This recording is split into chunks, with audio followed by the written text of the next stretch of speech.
Bienvenidos a Espacio Historia. Como sabéis, se emite en directo por Twitter en X los domingos a las 9 de la noche en la cuenta de Darío Madrid. El pasado domingo hablamos en Espacio Historia con Juan José Lama, autor del libro Yo, Hernán, Diario de Campaña. Juan José es más conocido como el Hernán Cortés de X. Nos habló de las razones que le llevaron a escribir el libro en primera persona, de cómo logró el de Medellín conquistar el Imperio Mexica, de cómo conoció a Marina, su intérprete, al cacique gordo, de las instrucciones que tenía y además, entre otros muchos temas, de los aciertos y también de los errores que tuvo Hernán Cortés en aquella conquista. Participaron también el historiador y profesor Manuel Fuentes y el profesor e historiador Javier Sáenz del Castillo. Luz Trujillo coordinó el programa. Espero que les guste. Y comenzamos Espacio Historia. Luz, que no te he saludado, perdón.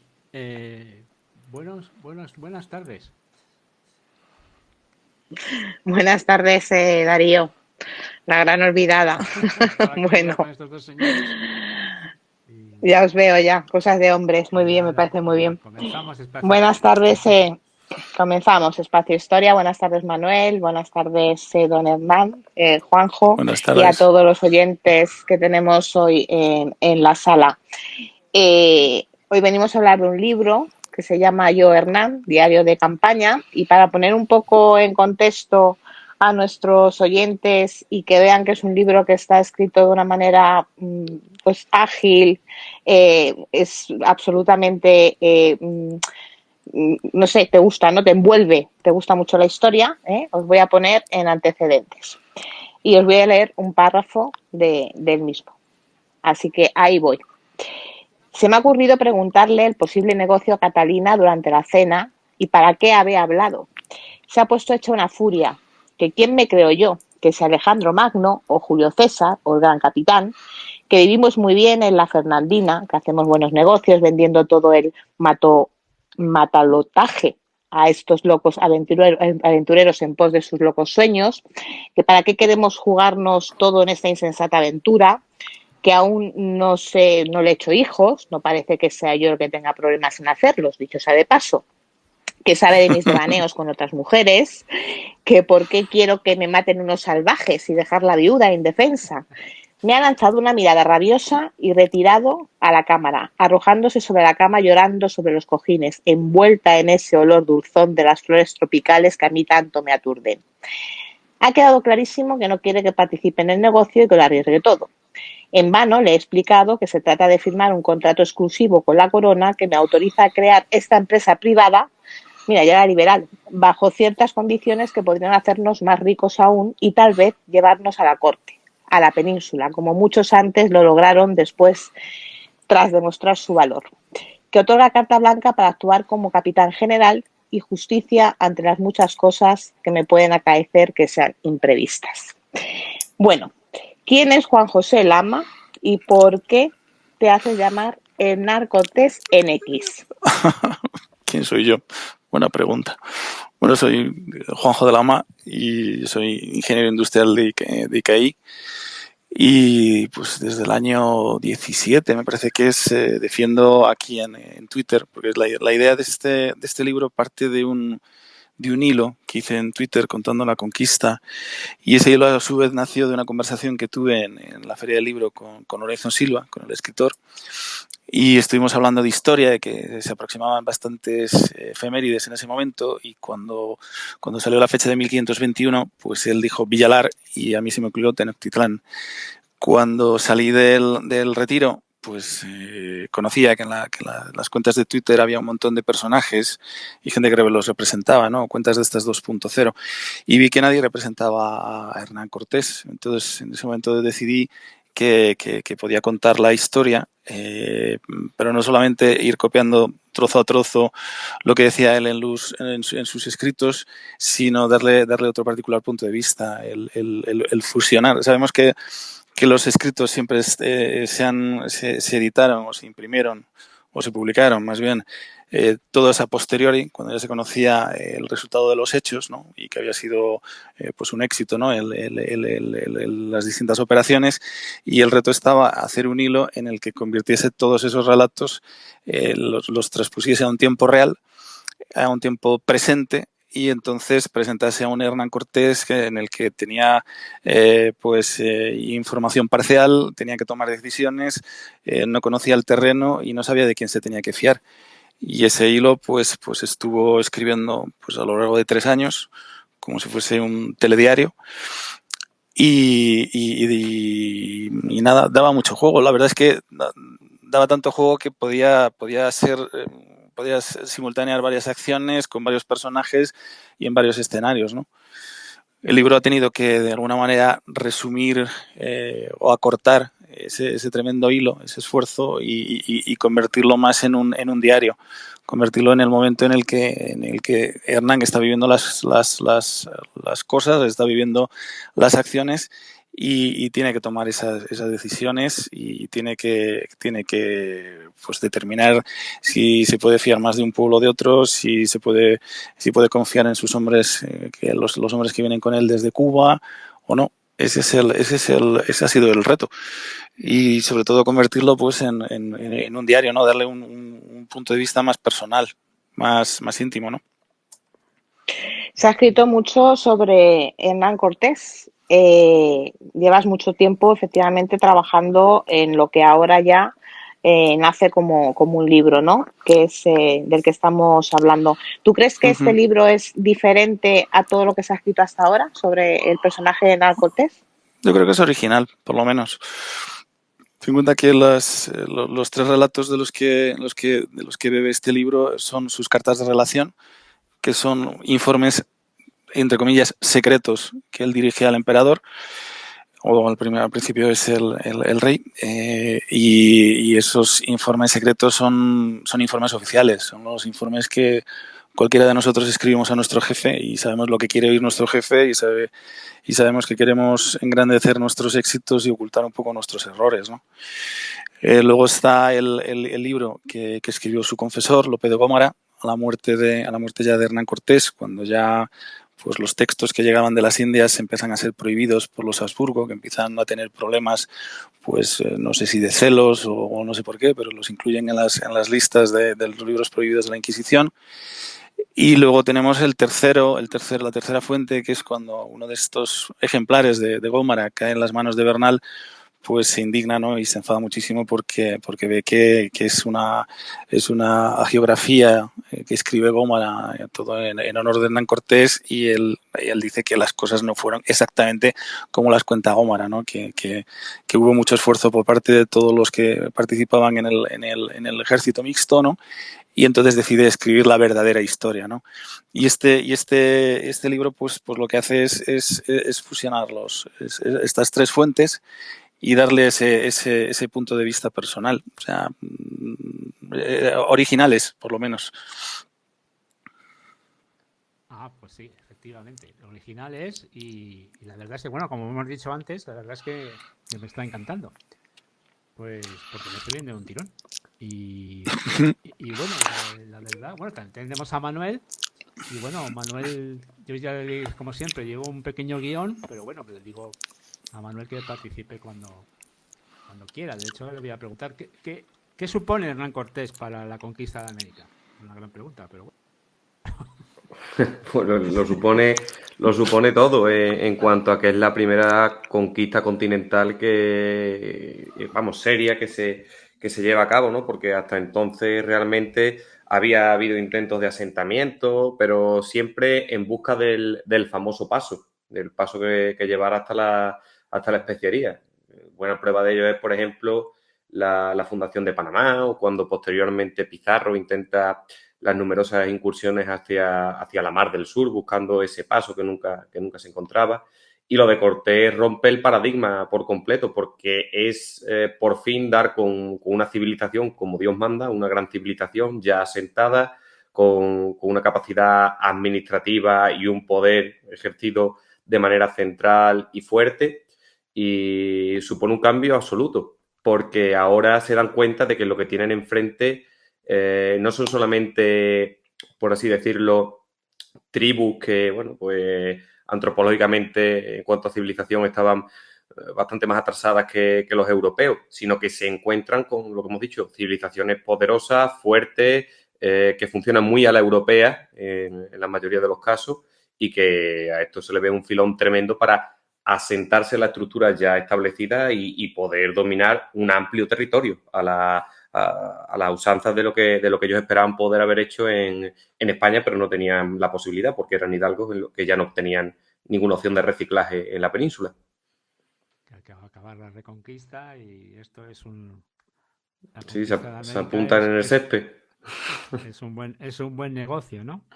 Para ganar dinero y para tener fama, que eso lo hemos hablado muchas veces. Claro, y a partir de aquí ya todas las conquistas lo que buscan es emular a Cortés. Ya no al personaje a lo mejor, pero sí el modelo de conquista. Ya a partir de aquí lo que se ansía continuamente es dar con un imperio, es decir, dar pelotazo con un imperio.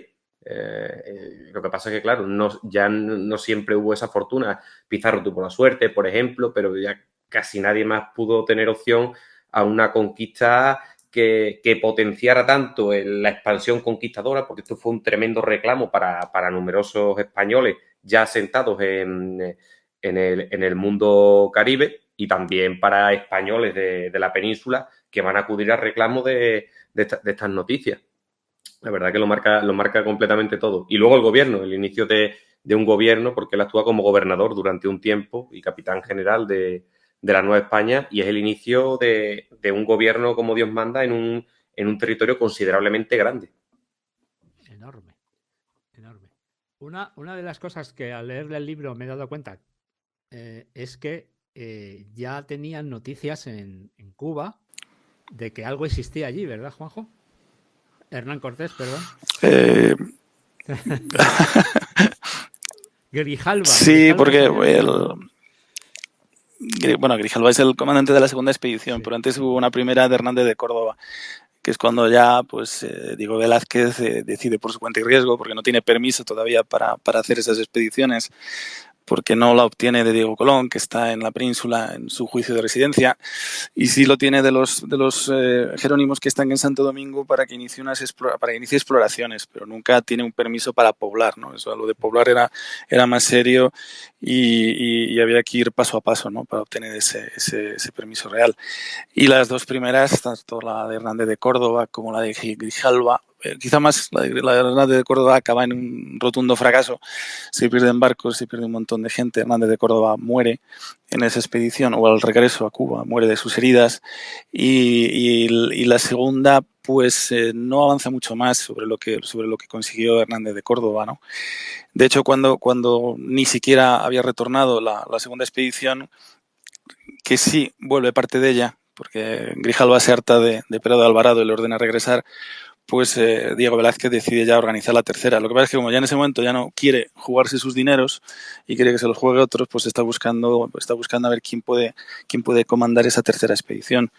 Y no es precisamente Hernán Cortés su primera elección, ¿no? Se lo ofrece a familiares suyos y a empresarios, a hacenderos, ¿no? Que están ahí, y ninguno desea ya arriesgarse en una expedición semejante. Y como Hernán Cortés pues en ese momento debe ser la persona más rica de toda la isla, pues decide ofrecérsela a él. No tiene demasiada experiencia militar, casi nula. Ha participado en la conquista de Cuba, pero casi como un vedor, como un contador, pero no es un hombre de armas, ¿no? Y eso pues genera las primeras tensiones y en la isla no se entiende, ¿no? Que sea la persona elegida, ¿no? para esta labor, ¿no? 7 barcos, nada menos, organiza. 7 nada. Bueno, de Santiago sale prácticamente con lo opuesto, ¿no? Cuando escucha que va a ser, o que ya le están sondeando para que abandone el cargo, ¿no? Para ser relevado, pues él decide adelantarse y marcharse, y lo que hace salir de Santiago es con lo opuesto, con 6 barcos. Deja uno en Santiago dando carena, le están reparando la obra viva, y se marcha con los otros 6. Y lo que deberíamos descubrir es que Hernán, a partir de ese momento, está siempre está caminando por el filo, ¿no? O sea, de las cosas que conocemos de Hernán, al final lo que la mayoría de la gente conoce son apenas 5 leyendas, ¿no? 5 mitos, ¿no? El parte rebelde, que quema los barcos, que mata a Moctezuma, que mata a su mujer, ¿no? Sobre todo que es un genocida y un ladrón. Y yo creo que no ha habido una lectura detenida, ¿no? de las 3 obras, ¿no? que indiqué antes, ¿no? No hay una lectura detenida de sus cartas, ni siquiera de la de Gómara y mucho menos tampoco la de Bernal, ¿no? Y descubres un montón de aspectos que te hace valorar muchísimo más la titánica tarea que realiza, ¿no? Porque no tiene a los, o sea, él no solamente está luchando contra los, digamos, los elementos, ¿no? Contra un territorio desconocido y contra unos pueblos desconocidos, sino que es que casi la mitad de su ejército está en contra de él. Y eso pues le cuesta casi ser apresado por 2 veces antes de salir de Cuba. No solamente antes de Santiago, sino en 2 escalas que hace en Cuba, tanto en Trinidad como en La Habana, está a punto de ser capturado y puesto en grilletes para devolvérselo a Diego Velázquez, ¿no? O sea, que él está... pero sí cuentas en el libro que él tiene realmente permiso para ir a hacer lo que va a hacer. Sí, lo tiene. Sí lo tiene. Permiso para rescatar, ¿no? Aquellos de la primera expedición. Sí lo tiene. Perdido. Sí, lo que tiene es exacto, pero lo que firma con. Ya sabemos que todas las expediciones son con permiso real y son unas capitulaciones que firmas, ¿no? Entonces, en el libro está incluido, que eso es un tema porque siempre se anda de puntillas y se obvia, están incluidas las 30 instrucciones que recibe de Velázquez y entonces se demuestro que él cumple escrupulosamente con todas las instrucciones recibidas, porque él lo que el encargo que tiene es de rescate. Tiene que tanto rescatar a la expedición de Grijalva como a Olid, que ha salido también en su rescate, y eso lo realiza. Y es más, no solamente lo realiza, sino que es que la mayoría de la gente que ha participado en la expedición de Grijalva ya se une a la de Cortés. Luego Diego está engañando en los escritos, se está curando en salud para que no le puedan echar en cara que él está realizando unas tareas para las que no tiene permiso. Entonces, la expedición de Cortés ya la está disfrazando de un rescate cuando no existe el rescate, cuando ya la mayoría, para cuando sale Cortés a primeros de noviembre, cuando sale de Santiago, esa expedición ha regresado ya a Cuba. No hay que rescatarla, ya se ha rescatado sola, ¿no? Y tiene instrucciones de rescatar esta expedición, de rescatar a los náufragos que se conoce que están en Yucatán, de conocer por qué existen unas cruces y por qué existen unas construcciones en la costa, a ver si es que ya conocen la fe verdadera, de cartografiarlo todo, de rescatar el oro. El rescatar es intercambiar el oro por hachas, por cuchillos, por espejuelos, ¿no? Enterarse de tanto de plantas, o sea, es casi una expedición científica. La instrucción que él recibe es casi una expedición científica, ¿no? Disfrazada de expedición de rescate, disfrazada a su vez de una expedición en la que estamos buscando ya sitios donde podamos poblar, a pesar de que no tengamos ese permiso para hacerlo. En un momento dado que decidimos poblar. Y un momento dado en el que ya cuando te digo que ha cumplido o está cumpliendo con todas las instrucciones que hay recibidas, dimite de todos sus cargos, o sea, él renuncia a todos sus cargos y decide que contarles la verdad a la gente, que él no tiene por escrito, porque Velázquez no ha dejado las instrucciones para poblar, Velázquez no las ha dejado por escrito, o sea, son instrucciones verbales para luego no pillarse los dedos, ¿no? Y entonces cuando los hombres leen que de verdad no existe una orden de poblar, pues entonces existe ya se parte su ejército en 2, ya estaba ya bastante dividido entre lo que era la facción velazquista y lo que es la suya, y en ese momento pues las diferencias se ahondan mucho más, ¿no? Y entonces ante esa situación lo que él decide es, mira, lo deja caer, ¿no? O sea, ya los hombres han visto que las posibilidades que tiene si hacen una incursión tierra adentro, eso ya has citado las mentes y la codicia de todos ellos, ¿no? y entonces lo deja caer que él no tiene ningún inconveniente en regresar a Cuba, que él renuncia a todos sus cargos, pero que si están convencidos de que ellos pueden seguir adelante, que lo que pueden hacer es fundar un cabildo, ¿no? Como se fundaban en tiempos de la Reconquista, basados en las partidas de Alfonso X el Sabio, ¿no?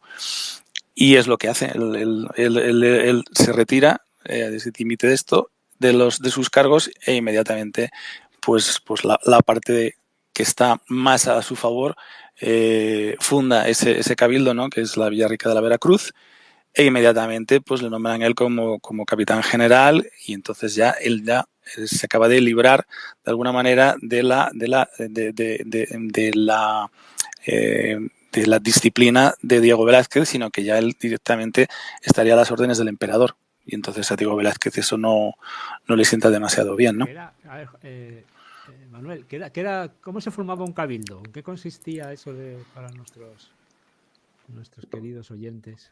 Pues en este caso lo que consistió fue en formar un cabildo. Al final es una reunión, digamos, entre comillas, concejil, ¿no? Se reúnen los habidos, ¿no? Los que se encuentran presentes.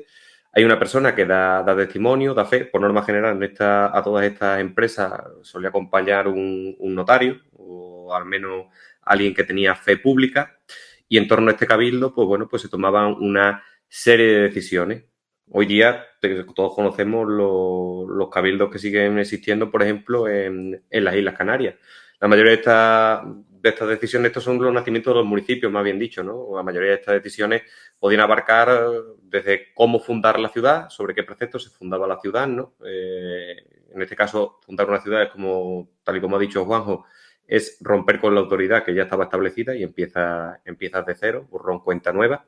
Y aparte, pues también con este cabildo tú lo que haces es establecer las nuevas instituciones que se van a imponer en el municipio que tú estás fundando, y también vas a establecer una serie de normas, principios y leyes, todas enmarcadas dentro de una serie de instrucciones ya dadas por la corona, pero con la libertad que a ti te daban también esas instrucciones, ¿no? De aquí nacía pues el alguacil mayor, nacían también los alcaides, nacía también el alcalde mayor, es decir, de aquí salía todo el germen de la nueva urbe a la hora de tomar esas decisiones.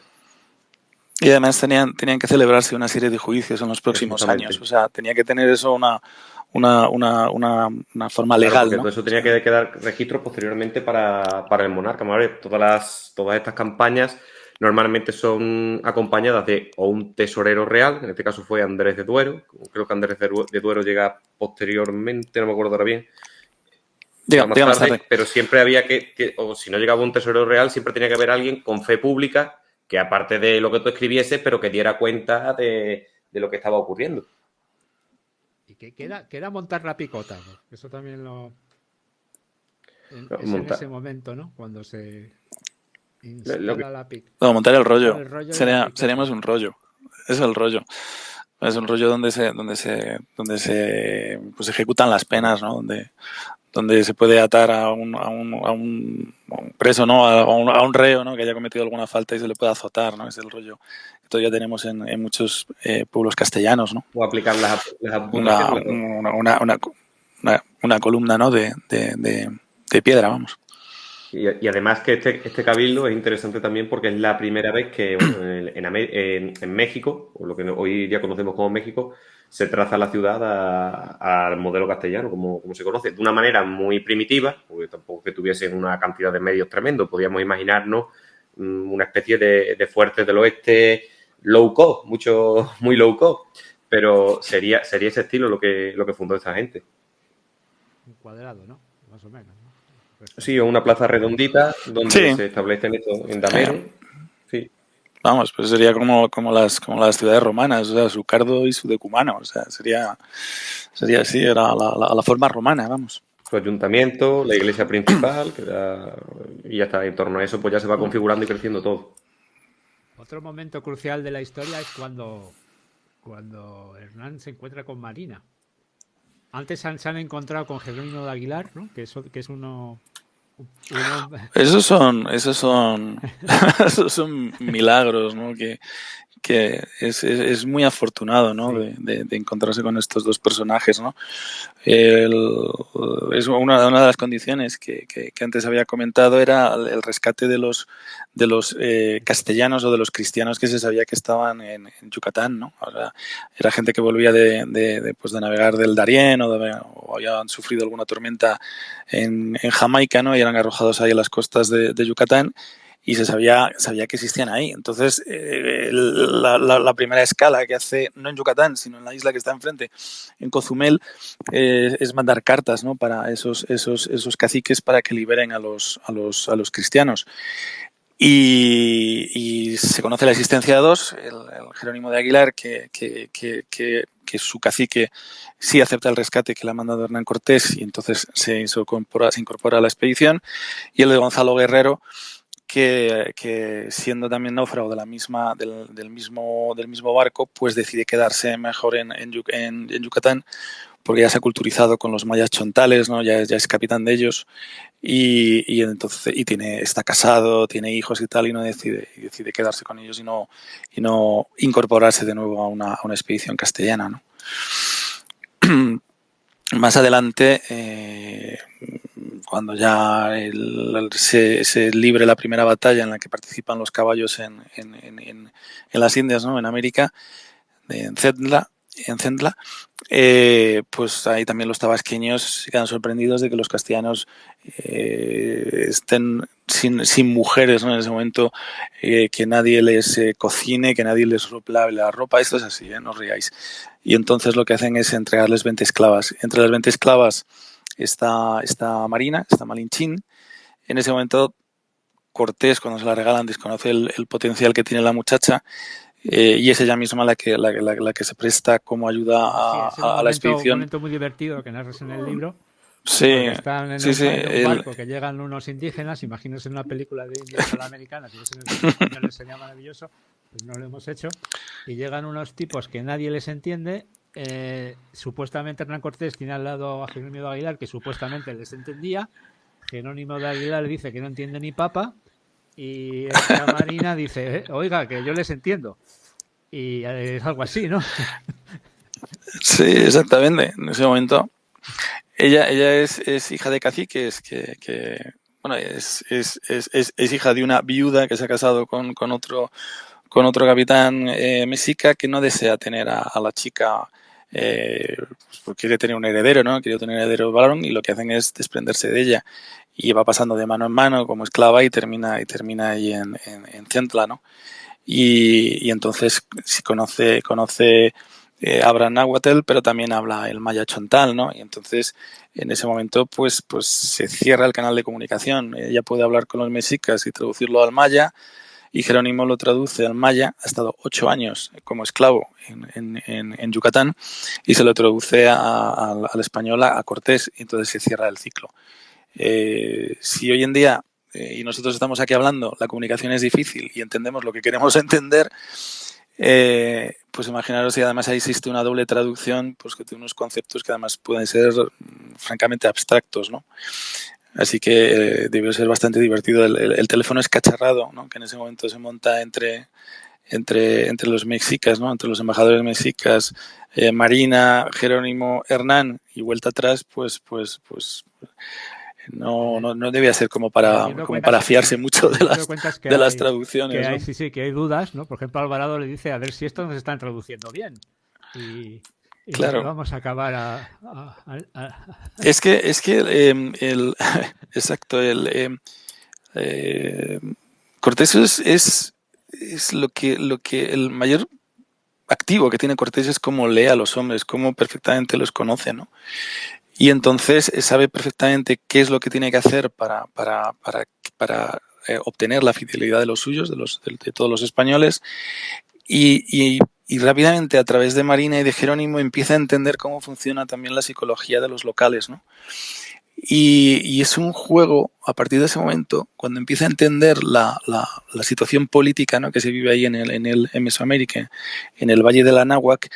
Es un juego, empiezan a jugar, es una partida de ajedrez a distancia, ¿no? La que hace con Moctezuma, ¿no? Porque desea agradarle, pero no del todo. Le procura una rebelión con los totonacas, pero le hace creer que no ha sido él.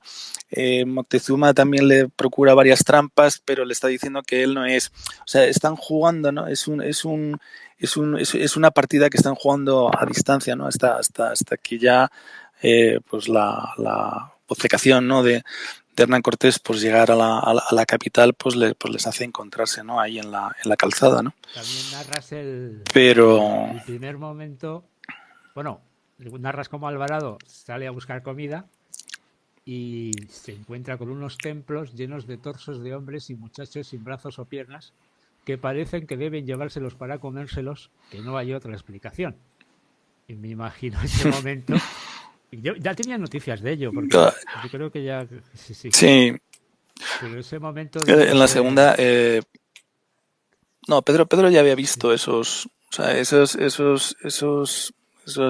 escenas, ¿no? Dentro de los templos ya lo ha visto Pedro, porque en la segunda expedición con Grijalva ya habían visto los restos humanos en una isla que ellos llaman de los sacrificios, ¿no? O sea, ellos ya eran conscientes de eso. Lo que pasa es que no les entraba mucho en la cabeza, ¿no? Que alguien pudiera hacer una cosa así. Claro, y nosotros pensamos también que es que eran para... ellos nada más que pensaban a lo mejor en la antropofagia, ¿no? En el canibalismo, porque eran lo que estaban acostumbrados a ver en el Caribe. Pero, claro, hoy desde la distancia podemos saber que eran desollamientos que se producían de manera ritual. Entendemos también el por qué se producía esa antropofagia, que no hay que estar de acuerdo con ella, pero por lo menos se comprende aunque no se comparta. Y es que para ellos tenía que ser un choque brutal, tenía que ser un choque absolutamente brutal, porque ya no es solamente la escena horripilante que te encuentras ante tus narices, sino que es que al final, nunca mejor dicho, es el choque entre todo el mundo. La cosmovisión que tenían los pueblos mesoamericanos no era para nada la que tenía el mundo cristiano católico del que veníamos nosotros.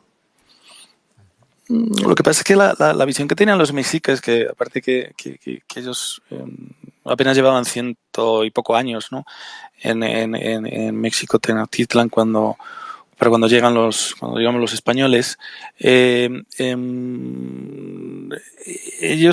son unos... Ellos han conquistado esa ciudad, o sea, ellos no son originarios de allí.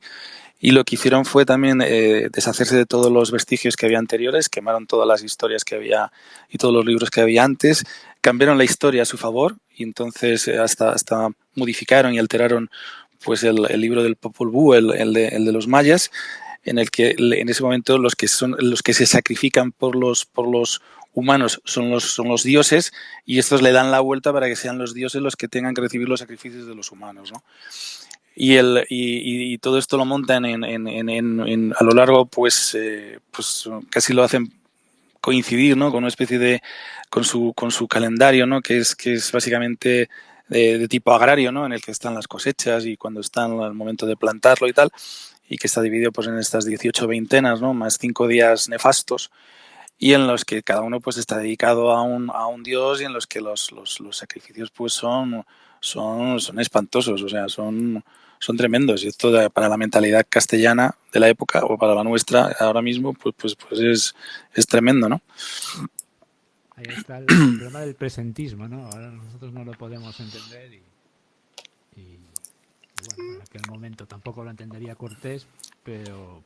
Es lógico que no lo entiendan. Sí, a ver, si es un choque de maneras de entender el mundo, ya está. Lo que pasa es que, claro, que es lo que yo digo siempre. Que a mí me cuesta juzgarlo, ¿sabes? Porque digo, bueno, era su cultura y bueno, pues ya está. Es lo que hay, es lo que hablamos cuando hablamos de historia, ¿no? Lo que había es lo que había, ya está. No. Pero vamos. Pero no tenemos por qué discutirla, ¿no? O sea, es lo que se hacía, ¿no? Pero en ese momento, más o menos, de tu libro hablas que se encuentran, que tiene su gracia, que se encuentran con el cacique gordo, que un totonaca que estaba un poco harto de Montezuma, que les pide muchos hijos e hijas para matar y esclavizar. Y entonces Cortés, digamos que habla como el padrino, ¿no? Dice, os ofrezco protección, ¿no? Digamos, algo así. Sí. Bueno, la verdad es que cuando llegan ahí, ellos saben y han estado vigilados, ¿no? por los mexicas, han sido visitados, ¿no? También, ¿no? Y una parte y son y los embajadores que ha mandado Moctezuma pues están dibujando todo lo que ven, ¿no? O sea, lo pintan todo y se lo mandan a Moctezuma y sabe perfectamente que los que acaban de llegar son hombres y quiénes son y qué es lo que hacen y tal, ¿no? Y entonces, no sé si cometen el error, sí, pero lo que hacen es pues ofrecerle oro y regalos, ¿no? Y decirle, oye, mira, no vengas a verme, yo te doy todo esto, pero no vengas a verme. Pero en la mente de cualquiera de nosotros dices tú, coño, pues si me estás dando esto, que tienes más, ¿no? Así que lo que vamos a hacer es ir a visitarte, ¿no? Y entonces, en un momento determinado, les abandonan ahí en la playa, ya no les llevan más regalos, ya no les llevan más comidas, y entonces es cuando se acercan estos totonacas, ¿no? Y es cuando dicen que ellos no se atrevían antes a acercarse porque estaban los mexicas y que les tienen muchísimo miedo. Y entonces Cortés empieza a indagar y dice, bueno, ¿y por qué les tienen mucho miedo? Y entonces es cuando ya sale todo el tema, ¿no? De los tributos y de las exigencias que hacen y de la superioridad, ¿no? Que ejercen militarmente los mexicas sobre todo el resto de los pueblos, ¿no? Y es más divertido cuando este cacique gordo engaña a Cortés, le engaña y utiliza a Cortés pues para resolver quizás un problema que tiene con unos vecinos, como yo qué sé, a lo mejor un problema de lindes, ¿no? Y entonces le utiliza a Cortés, utiliza a su ejército para ir a un pueblo, a Cingapacinga, ¿vale? Y engañándole diciendo que eso es una guarnición mexica y que está muy cerca. Cuando llegan ahí los españoles no hay nada de mexica por ningún lado, pero los totonacas se dedican a robar todo lo que pueden. Entonces Cortés se enfada muchísimo y le echa una buena bronca al totonaca, ¿no? Es cuando llegan luego los embajadores de Moctezuma a exigirle, a echarle la bronca también al totonaca, que por qué está atendiendo a estos extranjeros barbudos que acaban de llegar. Y entonces es cuando a Hernán se le ocurre, oye, pues mira, vamos a capturarlo, oye, les tenéis que capturar y genera esa rebelión. La primera rebelión la provoca. Lo que pasa es que Cortés inmediatamente suelta a sus embajadores para quedar bien con Moctezuma. O sea, empiezan a jugar a dos barajas, ¿no? Y lo que consigue con esto es el terror que provoca sobre los totonacas ante la acción que acaban de cometer, pues inmediatamente les alía. Son los primeros aliados que ya tiene Cortés en tierra firme, ya son los totonacas, ya le van a servir de guía, le van a llevar y le van a ayudar a transportar pues todos los enseres, armas y todo lo que haga falta, ¿no? Así es. Pero que ya te digo, o sea, es un juego de trileros. A partir de aquí es un juego de trileros entre los dos, ¿no? Entre Moctezuma y entre Cortés. Sí, y luego ya entiendo que viene la alianza con Chacala, que también se las trae, porque de principio no se reciben muy bien. Y No, porque ahí o sea, Cortés siempre lleva, aparte de los totonacas, siempre llevará dentro de la columna a embajadores o guías mexicas. Y eso genera confusiones. Por eso la primera reacción que tiene Tlaxcala es enfrentarse a Cortés porque ve que van dirigidos por los mexicas, ¿no? Y es este doble juego de alianzas en el que pues Cortés no sabe muy bien cómo manejarse porque no sabe muy bien de quién fiarse, ¿no?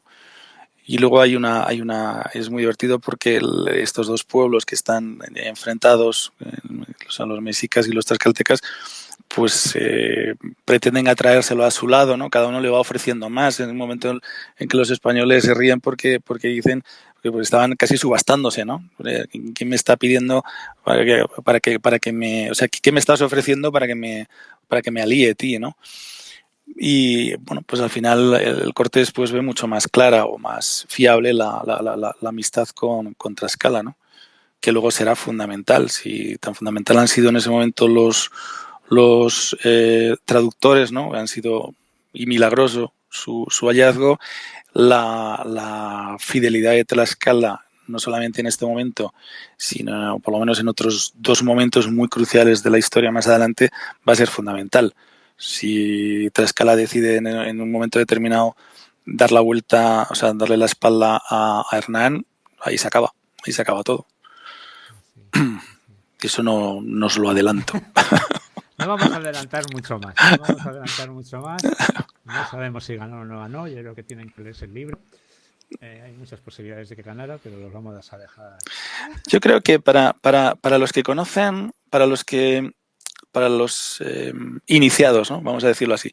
Para los iniciados en la historia de México, pues van a encontrar todo de una manera más resumida, quizás actualizada y con cierto humor, ¿no? Y bastante ágil. Y quizás este nuevo punto de vista, ¿no? que es íntimo y es personal. Y para los que no lo conocen, pues es un perfecto resumen, ¿no? La historia está completa, o sea, es exactamente lo que ocurrió y tal y como lo contaron los cronistas, ¿no? A partir de este minuto, si deciden leerlo, este libro, yo también les animo para que vayan a buscar las fuentes originales, ¿no? Y que se lean las fuentes bibliográficas porque estarán mucho más completas, ¿no? Y estarán más detalladas, ¿no? Luego también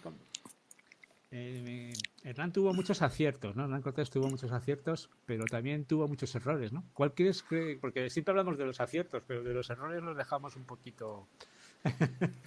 Los errores.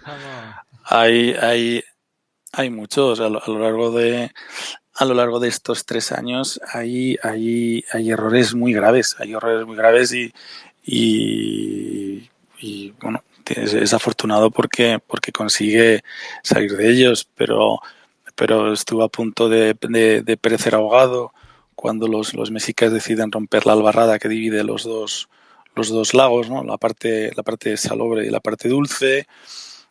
Mete al ejército sin agua en Cuernavaca y ahí casi mueren todos de sed. Eso fue un error gravísimo. Y luego comete errores también cuando ya en la toma final, primero uno grave lo comete Pedro Alvarado para luego repetirlo Cortés y ahí le cuesta 60 y tantos hombres que son atrapados y son sacrificados a la vista de todo el mundo. Ese error es gravísimo, ¿no? Y además es el momento en el que más baja está la moral de las tropas. Es uno de los momentos en los que Tlaxcala soporta a los castellanos y es gracias a los capitanes tlaxcaltecas que los castellanos vuelven a recuperar la moral y entonces pueden terminar el sitio. Pero hay errores serios. Dos veces es capturado y salvado in extremis por un mozo suyo, ¿no? Por Cristóbal de Olea. En la segunda ocasión a Cristóbal le cuesta la vida. Sí, no, o sea, ha tenido de todo, o sea, no, y errores en los que fiarse si de unos y de otros también comete varios, o sea, que no es infalible, ¿no? Por así decirlo, ¿no? O sea, tiene sus equivocaciones. Suerte, puedo tener mucha suerte. Sí, o sea, indudablemente. Afortunado sí que lo fue. Suerte tuvo para ir regalar, por lo menos en la primera expedición en México la tiene. De eso no se puede quejar. Lo que luego a lo mejor el destino le niega, pero ahí, esos primeros años no se puede quejar de suerte el hombre. No se queja. Porque luego este es el diario este de campaña está referido exclusivamente a los 3 años que dura la campaña desde que sale de Santiago de Cuba hasta que conquista México Tenochtitlan. Hacer el proyecto de hacer una biografía sobre él sería tremendo, o sea, no para quieto. Después decide yo qué sé, perseguir a Oliz a Honduras, son las expediciones a California, hasta 5 expediciones. Se embarca a un primo suyo para rescatar a Elcano, que está en la segunda vuelta al mundo, y le da instrucciones para traerse las especias a México. O sea, no para quieto. Cuando regresa a la península todavía está aconsejando a Carlos I cómo atacar a los piratas en Argel, ¿no? O sea, es que no. O sea, es polifacético, además no sé, está lleno de vitalidad, ¿no? O sea, es poliactivo, vamos, no. Y decía León Portilla, nunca ha estado quieto. León Portilla decía que su corazón nunca ha reposado. No. Y luego también hasta después de muerto se ha movido muchísimo más también, ¿sabes? Con los traslados de huesos de un lado para otro, ¿no? Yo leí que había sido que había muerto solo y abandonado, pero yo no sé si eso es cierto. No, Un mito. eso no es cierto. No, eso es... Él estaba en los últimos años que ya... Pobre, solo y abandonado. Eso Pero bueno, también es No, mentira. no es cierto. No es cierto. A lo mejor tenía algunos problemillas de, ¿cómo es? De efectivo, ¿sabes? La fortuna o las haciendas se habían quedado en México, ¿no? En Nueva España, donde estaban su mujer y sus hijas, y él estaba en la península con sus hijos, ¿no? Entonces, pues oye, pues en algún momento quizás anduvo algo corto de efectivos, pero de efectivo, de cash, ¿no? De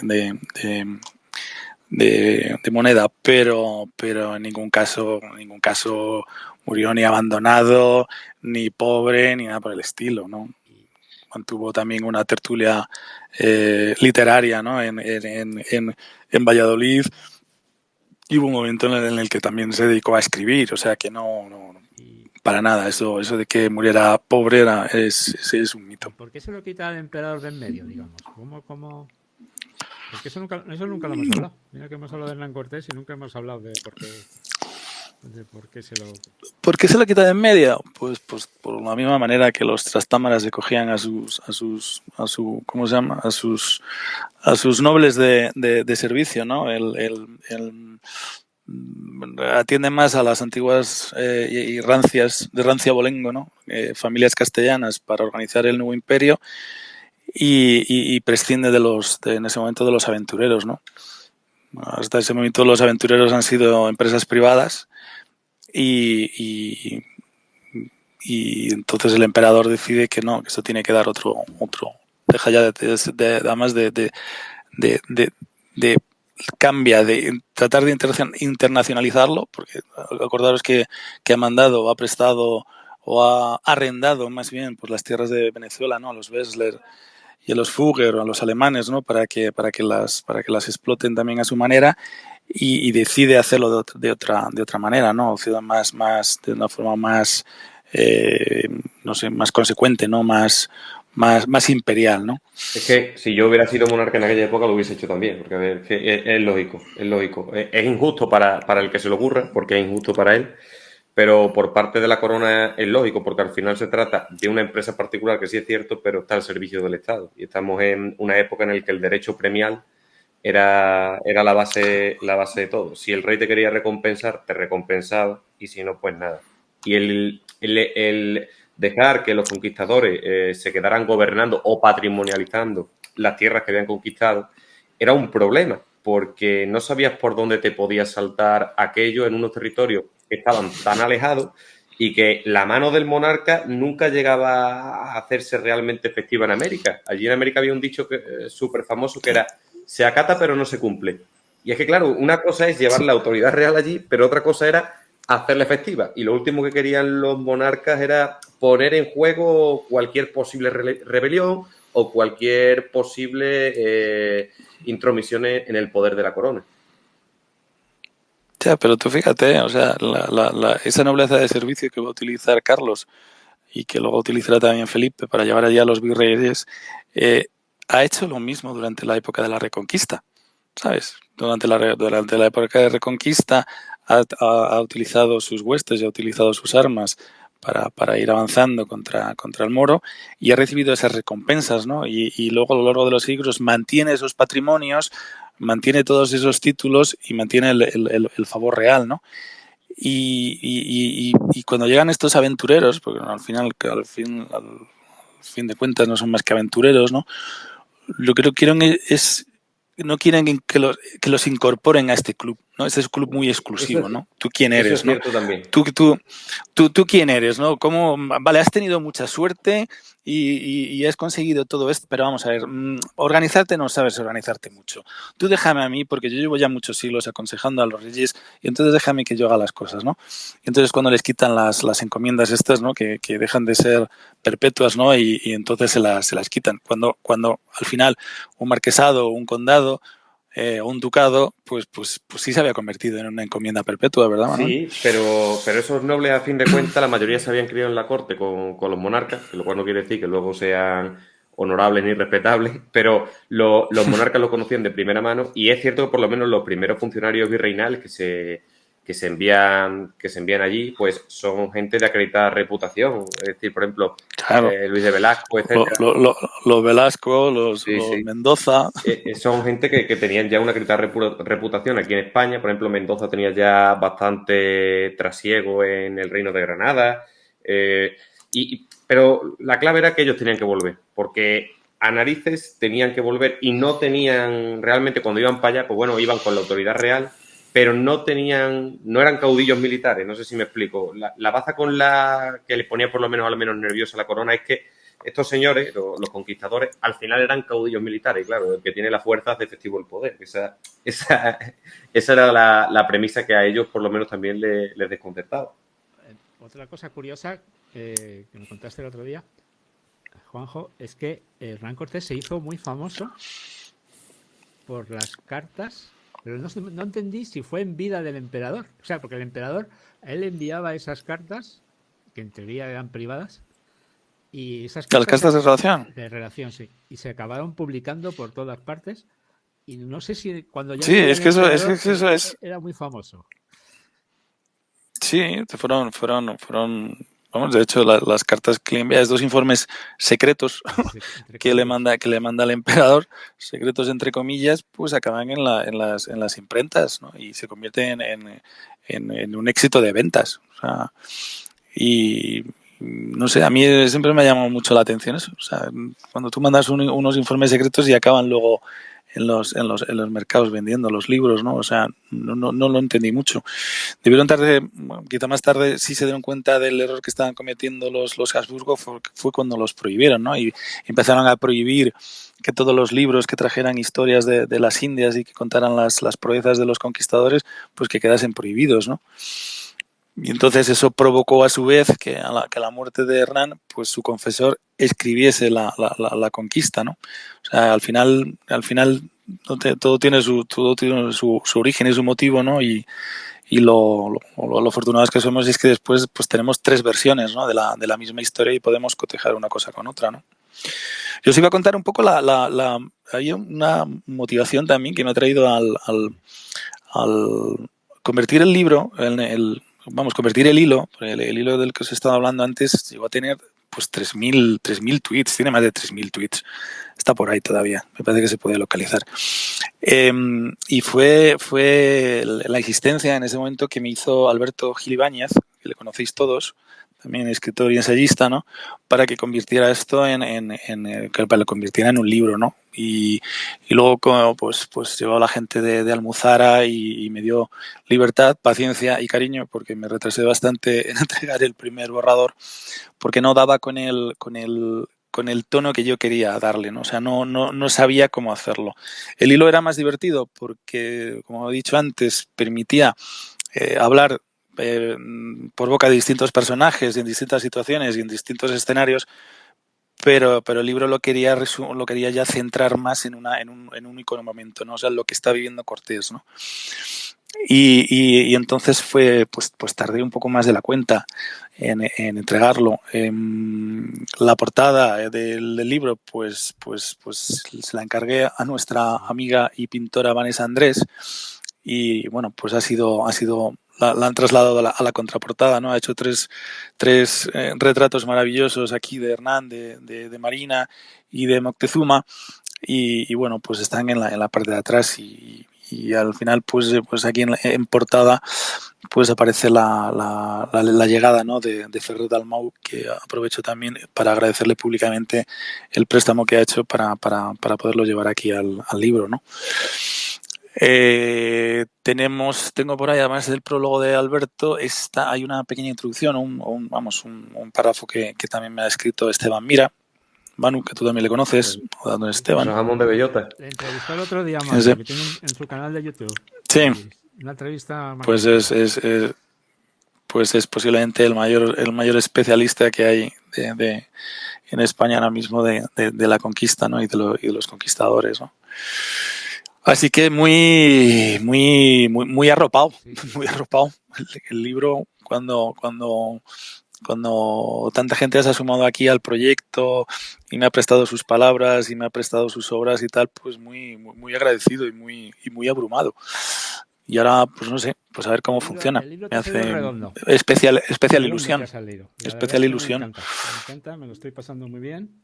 Es como una historia de aventuras a la antigua, que esos libros de, yo qué sé, no sé si llamarlo como de Salgari, que te atrapaban y no acababas nunca con los malayos y esas cosas, pero con Hernán Cortés, bueno, además muy divertido. El corsario, el corsario negro. Pero con Hernán Cortés, la verdad es que me está divirtiendo. Me Yo tendré divirtió que echarle un mucho ojo. cuando cuentas lo de la mujer Catalina, que cuando le dice que se va, que tiene el capricho de conquistar el mundo, y le dice la otra, a ver si te vas a creer tú que eres Alejandro Magno, Julio César o Gonzalo Fernández de Córdoba. Y bueno, pues ahí está. Hay muchas referencias históricas. Las irás encontrando porque Cortés es un, vamos, Un tío culto, ¿no? es muy leído, es un tío muy culto, ¿no? Y aparte de los latinajos que siempre empleará, ¿no? Para dejar boquiabiertos a sus hombres, pues también hay un montón de referencias históricas que vais a ir encontrando. ¿Sabes? Comparan enseguida pues lo que están haciendo en Tenochtitlán con Numancia. ¿Sabes? O sea que tiene conocimiento de las conquistas y de las batallas anteriores, ¿no? Y es que antes también los clásicos se los empollaban, porque un libro no era accesible para todo el mundo. Y cuando tú tenías un libro, da igual el de Amadís de Gaula, que seguro que pasaría por las manos de él, porque era un libro de caballería, el prototipo de la época, los clásicos. Bueno, yo de ahí saca California, o sea Claro, que... es que esos libros se los empollaban y al final, porque es que tampoco tocaban más libros, porque tenías suerte si tenías una pequeña biblioteca en tu casa. Y es que ellos seguramente, cuando iban, al menos los más leídos, como el caso de Cortés, cuando iban avanzando o iban viviendo aventuras, etcétera, siempre estarían intentando emular o estarían recordando continuamente a esos clásicos que ellos leyeron, ¿no? Esas historias de caballería. También son. Luego, Que eran sus También modelos. sorprende Eran sus cómo este modelos. hombre, que no tenía como pocos conocimientos militares, cómo desde un principio se hace con el mando y organiza sus tropas pareciendo que sabe, ¿no? Oye, porque los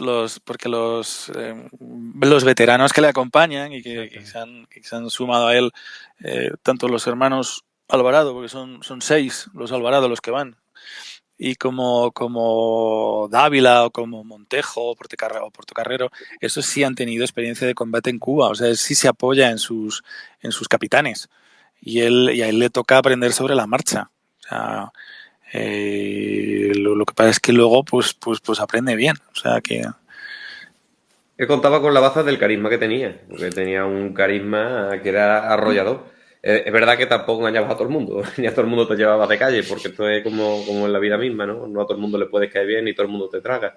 Pero él tenía un carisma que era arrollador.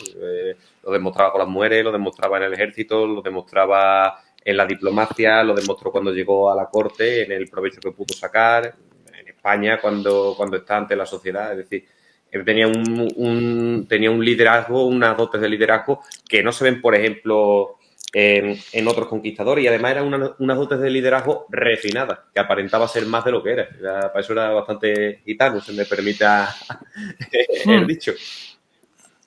Y además cambia totalmente el estilo, ¿sabes? Venimos de una época en la que pues la española se ha conquistado con Obando de aquella manera, Velázquez ha conquistado Cuba pues de esa manera, ¿no? Y él cambia totalmente el estilo y dice, no, esta vez vamos a hacer las cosas distintas, vamos a buscar las alianzas con los pueblos y vamos a hacerlo esto de otra manera, ¿sabes? No es tan no sé cómo decirlo, no es tan militar, ¿sabes? Al final sí es militar, pero en origen su intención nunca es tomar esto por las armas. O sea, esto es más, él lo gana más por la diplomacia, más por el pico de oro que tiene y por la pluma, ¿sabes? Recurre a las armas cuando no tiene más remedio, pero no es su primer medio, no es la primera opción que tiene. Bueno, tenemos también a Javier, que ha conseguido conectarse. No sé si está por ahí. Sí, hola, buenas noches. Malamente, porque no tenía conexión y bueno, ha sido un follón. Bueno, lo primero, Juanjo, señor Bien, Marqués, ¿qué tal? señor Marqués. Lo primero, un abrazo muy fuerte y muchas gracias por el libro. Que yo me vas a Otro para ti. permitir, pero a mí me gustaba mucho el estilo del hilo. Y me hubiera gustado que la narrativa fuese la de, entiendo las causas que acabas de decir, pero el estilo del hilo es delicioso. Y creo que hubiera sido un buen formato para el libro. Lo mismo el editor me oye y me dice, mira, no tienes ni idea de edición, tú a lo tuyo. No conseguí convencerles. Pues, no sé, a lo mejor ellos saben más y luego efectivamente, luego el lector... No les gusta que publiques nada que has publicado en internet. Que eso también me ha pasado a mí. Sí, pues no sé, nada. pero yo creo que el formato era muy dinámico, era muy entretenido, sobre todo era dinámico, hacía que lo leíses muy bien y bueno, pues yo creo que con unas pequeñas, no sé, a lo mejor algunas apostillas, pero bueno, da igual, al final el resultado es igualmente bueno. Y nada, pues agradecerte esta labor que has hecho que es tan buena. Diciendo, después de ir a Manuel tampoco tengo mucho que decir, porque ya ha explicado Manuel muy bien lo de cómo eran las expediciones de conquista y cómo era todo el sistema este. Hombre, acabas de decir una cosa que es verdad, ¿no? Es la diferencia que hay con cómo se hizo la conquista en el Caribe. Pero claro, es que hay dos hechos muy diferentes que explican también esa diferencia, no solo el hecho de que no fuese militar porque él tenía otros planes. Primero, la diferencia de pueblos que hay, ¿no? Unos son pueblos primitivos completamente y con los caníbales además, donde la violencia no es solo por cuestión de la guerra de conquistarles, sino que es que la violencia también era necesaria casi para el día a día. Porque claro, es un señor que en cuanto te descuidas, pues vale, sí, te ha aceptado el sometimiento, pero si te descuidas un poquito, se lanza encima de ti porque vas a hacer la cena, no por otra cosa. Entonces, eso por una parte. Y luego por otra parte también la cantidad la extensión del territorio y la extensión de la gente. Es que claro, hasta ahora lo que hemos descubierto y conquistado han sido unas islitas, y lo más grande es Cuba, pero hombre, que es grande, pero que tampoco es Groenlandia o una cosa así. Y claro, pasar de ahí a pasar a Nueva España, claro, el territorio es gigantesco, son pueblos civilizados y además son millones de personas. Entonces es lógico que haya esa diferencia. Y ahí lo que habéis comentado ahora, tanto tú como Manuel, ahí es donde se le ve a él sus lecturas, su conocimiento de la historia, su diplomacia no la improvisa porque sí, sino la improvisa porque es un hombre que tiene estudios, que tiene lecturas, que es un tío muy capaz, es una persona culta en el sentido mejor del término culto, no es de esos que leen mucho pero no lo asimilan, sino que lo tiene muy asimilado. Y la verdad es que él hace una estrategia que es brillante, la verdad. La mala pata es lo de que le maten a Moctezuma, ¿no? Pero, o la buena, no sé, pero bueno.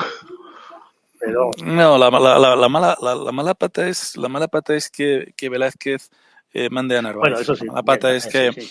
la mala pata es que Velázquez no admita lo que ha sucedido y decida ir a atraparle, ¿no? Ese es el punto de inflexión de la historia, ¿no?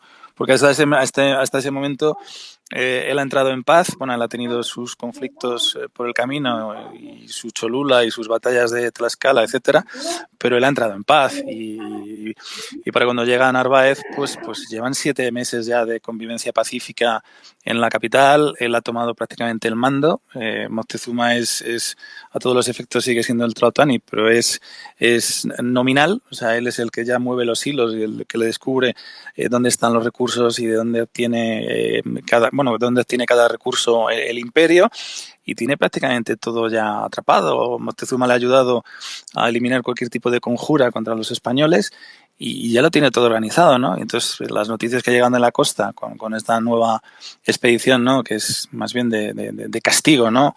Para atraparle, pues es el que lleva al traste todo, ¿no? Y luego pues lo que había sido ya una entrada en paz, pues posteriormente se convertirá en una guerra, ¿no? Muy, muy cruenta, ¿no?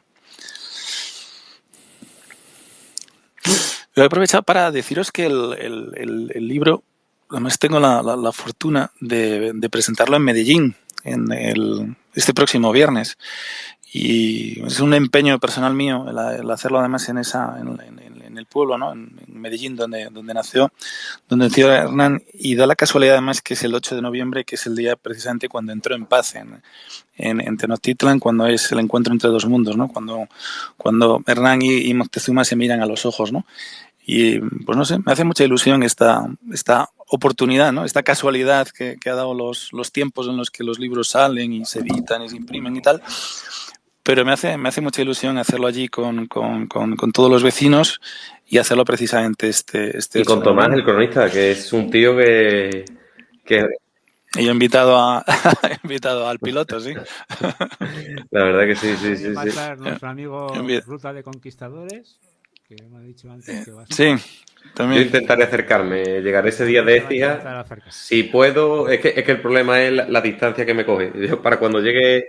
llegue al pueblo serían a lo mejor las 5 o las 6, no te puedo asegurar.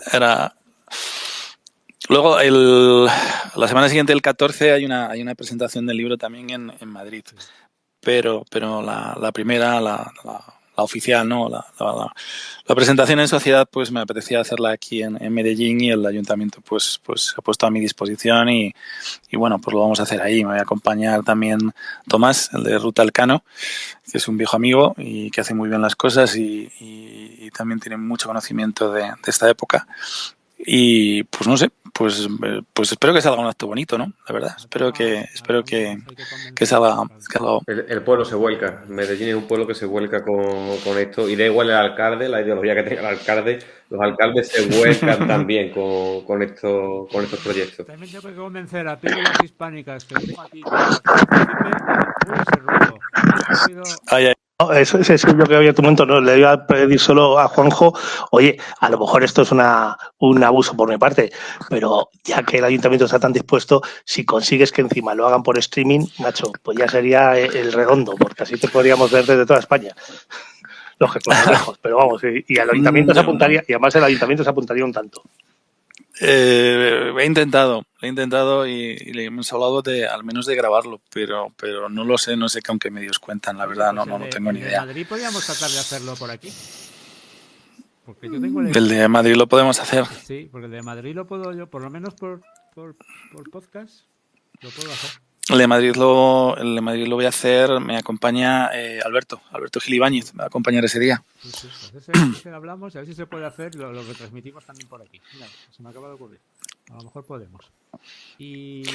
Perfecto. Y bueno, vamos a abrir micrófonos. Agradecer aquí que estén Píldoras Hispánicas, un buen amigo, Pedro Chinchilla, que le estoy viendo aquí, La Armada Invencible, que le tengo que pillar un día. Pedro Luis. Sí, señor, para que nos hable de su libro. A los habituales, como la doctora Dolor, a Luis Miguel, a también el subcomandante Joey, de vez en cuando le veo, y a todos los demás que estáis aquí. Y nada, a ver si alguno queréis participar, ¿verdad, Luz?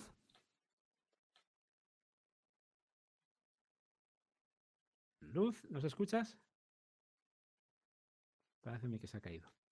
Bueno, pues si alguno queréis participar, pues aquí tenéis los micrófonos, y si no, pues... A mí me gustaría, antes de nada, y ahora que tomen paso, pero agradecerle a Juan, hombre, que yo cuando comencé aquí en Twitter empecé de la mano de él, me decía el librero y yo del capitán general, porque es que dio la casualidad de que cuando yo empecé a conocer la cuenta que él lleva ahora mismo, estaba yo inmerso en mi TFG y justamente cayó la pandemia, macho. Estaba yo terminando la carrera, estaba liado con el TFG, que además lo hice acerca de Hernán Cortés, y a mí me venía que ni pintado, porque yo empezaba con la divulgación y además el hecho de poner los hilos como los ponía él me ayudaba a refrescar la memoria acerca de, oye, mira, hoy ha pasado esto, y lo iba recogiendo, ¿no? Iba recogiendo, justamente cayó en 2019-2020, que era cuando estaba de lleno la primera etapa conquistadora de Cortés en México, que es una vorágine de acontecimientos tremenda y súper interesante. Y a mí me venía, la verdad, que ni pintado. Ahí hicimos mitad. Y nos vimos ahí en el Archivo de Indias, ¿no? Fue una casualidad. Yo recuerdo que fue en el desfile del Tercio de Olivares. Grabé yo un vídeo y decía, tú, ahí aparezco yo. Digo, que tú apareces aquí. Claro, ahí estaba yo. Bueno, pues mira, primicia. Una de estas presentaciones, que la estamos organizando a través además con el Tercio, la voy a hacer en Castilleja de la Cuesta. O sea, quería presentar el libro de alguna manera en ciudades o poblaciones en las que Cortés hubiera tenido algo que ver. Entonces empezamos en Medellín, la haremos alguna en Madrid, quiero hacerla en Castilleja de la Cuesta, Valladolid y Salamanca caerán, por supuesto, Toledo, o sea, sitios en los que Hernán pues haya dejado algún tipo de impronta. Pero eso ya lo tengo que organizar más adelante. Ya os avisaré, ¿no? Cuando pueda hacerlo. Muy bien. Bueno, pues voy a pasar el micrófono a Luz para cerrar. A ver si alguien quiere hablar. No sé si alguien ha pedido el micrófono. Y si no, bueno, pues hasta... Bueno, a ver, Luz. Bueno, pues he estado escuchando muy atentamente. La verdad es que la historia de Hernán Cortés es apasionante, o por lo menos así la vemos mucho. Yo creo que da o invita para hacer muchas películas sobre la figura de Hernán Cortés, y el libro que ha escrito en este caso su autor, Juanjo, desde luego se ve claramente que es diferenciador. Yo estoy con ello también y la verdad es que a mí me está gustando mucho, tengo que decirlo. Y con esto quiero decir que invito a todos, a aquellos a los que os gusta la historia de España y especialmente el personaje del señor Cortés, que lo compréis, porque no os va a desencantar en absoluto. Abrimos micro, no obstante, por si alguno de vosotros queréis hacer algún tipo de pregunta, aprovechar que tenéis aquí a Hernán Cortés en cuerpo y alma, nunca mejor dicho, ¿verdad, Juanjo? Sí. Aquí estoy. Oye, muchas gracias por tus palabras, muy amable. Nada, en absoluto, son más que merecidas. Muy bien. 21 euros no son nada, que la gente se gasta un dinero en otras cosas y luego al final 21 euros son nada. Bueno, pues... Bueno, es que hay obras que verdaderamente son merecedoras de adquirirlas y de comprarlas. A mí, personalmente, además, me gusta mucho leer en papel, sobre todo los libros que realmente están bien escritos, que son buenas obras, porque van a permanecer pues toda la vida ahí, ¿no? Y no sé, y eso lo era papel, y sobre todo hablando de un personaje como Hernán Cortés, pues hombre, imaginaos en casa calentitos ahora que es invierno, con un café, un chocolate y leyendo una obra tan magnífica, cargada de historia. En fin, bueno, veo que está todo el mundo encantado, está encantado todo el mundo.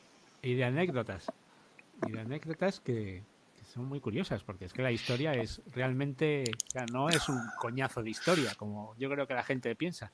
No, es apasionante. Pues nada, Javier, que has participado, no has podido participar mucho. ¿Qué opinión te merece ya para terminar?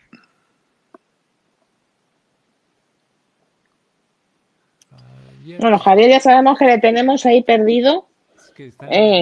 Siempre... Perdona, que os estaba oyendo bastante mal. Es que yo no sé qué pasa hoy aquí. Esto de vivir la montaña, pues tiene su inconveniente. Pues mira, yo vuelvo a decir lo que he dicho muchas veces. Estamos hablando de una persona que es de los que hacen divulgación de verdad, divulgación buena. Bueno, de hecho, de calidad. Acabas de decir una cosa que muchos, que es el que conociste a Manuel en el archivo de Indias. Es decir, que estamos hablando de un señor que además investiga, no se limita solo a hacer refritos de libros y tal, sino que se documenta. Y que este es lo que digo yo siempre, que este es un tipo de historia que es cada vez más necesaria, porque es esa barrera que va desde nuestro mundo académico, al común de la sociedad, que cada vez lo necesitan más, porque cada vez la historia se utiliza más para formar la mentalidad de la gente y para manipularla también. Y cada vez es más importante entonces que haya gente que vaya contribuyendo para que la historia que se conozca sea la historia de verdad, no las historias inventadas. Entonces, pues bienvenido sea el libro, como bienvenido ha sido el hilo, y recomendarlo a todo el mundo, porque y le recomiendo a todo el mundo además las dos cosas, que se lea el libro y que se busque los hilos. Y nada, que además Juanjo de luego además es un tipo muy simpaticote. Y lo vais a notar al leerlo, porque también lo vais a reír. Tiene su puntillo ahí de ironía y de sarcasmo a veces, ¿verdad? Tienes ahí alguna pildorita irónica con mucha retranca. Así que bueno, pues muchas gracias por el libro y lo dicho, y enhorabuena. Y espero que nos veamos en pronto. Pues muchas gracias, Javier. Un abrazo. Manuel, para terminar. Bueno. Manuel, adelante, sí, No, adelante. nada, simplemente que ha sido un placer estar hoy aquí. Hombre, hablar siempre con Juanjo es una alegría. Que, hombre, se le tiene aprecio, se lo ha ganado y se le tiene. Y que nada, que quizá esto no venga ya, bueno, primero que compren el libro, que seguramente les va a gustar y es una buena iniciación hacia la figura de Cortés, y luego tocar siempre las fuentes primarias, que es importantísimo, de verdad, importantísimo. Eso es fundamental. O sea, este libro ayuda, para los que no, ya digo, para los que no lo hayan leído, es una perfecta introducción, y luego hay que bucear en las te ayuda a masticar y a digerir el lenguaje tan enrevesado que había en aquella época. Es que es una...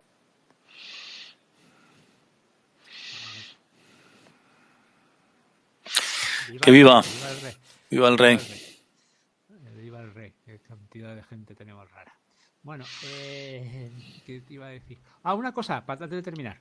En las fuentes primarias tenemos toda esta cantidad de gente extraña que niega que existiera España y que incluso hasta que existieran los españoles. Hablan mucho de españoles, ¿verdad? Claro, porque España existe. Lo dicen los españoles hicieron tal, los españoles fueron para allá, los españoles fueron para acá. O sea, no sé. Es que existir, ¿no? Se habla de la calidad de los españoles, que eran Exacto. muy bravos, muy guerreros, muchos palantes, dice Bernardo del Castillo, por ejemplo. Pues que la nación española existe muchísimos siglos antes que el Estado español, pero es que no lo entienden. Pues a los ¿cómo se llama? A los ¿cómo se llama? Doceañistas, a los doceañistas no les entra en la cabeza, ¿sabes? Se creen que solamente España nace con una constitución, ¿no? España ya era una entidad muchísimo Juanjo antes. no se ha inventado, porque su libro también dice varias veces la palabra españoles, y Juanjo no se lo inventa, es que Hernán Cortés en su carta de relación escribe los españoles hicieron tal. O sea, no. No, bueno, es que en la segunda carta de relación que escribe a Carlos, al emperador, ya le dice que quiere llamarlo esto Nueva España. Y si lo llama Nueva España es que había una España vieja, ¿no? Es un facha, fascista. En fin. Bueno, Luz, pues nada, despedimos. Si nadie quiere decir nada. Pues oye, sí, vamos a... Dime. Nada, que muchísimas gracias por recibirme aquí en vuestra casa. Por supuesto. Por cierto, que hay un episodio de iVoox que hace unos meses, Manuel, justo cuando empezamos, yo creo que fuera el segundo espacio así, estuvieron mano a mano como dos buenos toreros hablando de Hernán Cortés, que duró 2 horas y media, y bueno, si los queréis escuchar, pues ahí lo tenéis. En iVoox casi ya somos 950, y bueno, pues poquito a poquito vamos avanzando. Y bueno, pues nada, os dejo despedir. Bueno, vamos a ir efectivamente despidiendo. Habéis mencionado, me ha gustado, ¿no? Habéis mencionado la palabra España, la nación española. Yo escribí una vez que la nación española es una epopeya sentimental y artística, creadora, intuitiva, una síntesis de continuidad y de tradición, y es madre de príncipes, de gobernantes y de pueblos y de los soldados más valientes. Hoy hemos hablado de Hernán Cortés, que lo ha escrito Juanjo de una manera magistral. Y bueno, te agradezco que hayas contribuido a la historia de España a través de este libro, a su conocimiento. Recordaros a todos que todos los domingos procuramos dedicarle este espacio a la historia. Juanjo, espero que no sea la primera ni última vez que vengas. Contamos contigo también. Cuando queráis. Por supuesto, agradecerle a todos los oyentes que hemos tenido aquí, su participación, ¿no? Por lo menos su escucha, porque sin ellos esto no es posible. Y ya para finalizar, desde luego, nuestro recuerdo y todo nuestro sentimiento y pésame a todas las víctimas de esta catástrofe que asola Valencia. No ha sido fácil hacer este espacio hoy, pero cuando uno tiene un compromiso de un trabajo, pues se hace. Así que nada, muchísimas gracias Darío, por tu dedicación, y Manuel, Juanjo, Javier, encantada, aprendo mucho con vosotros, como siempre digo. Buenas noches. Pues nuestras oraciones están con ellos.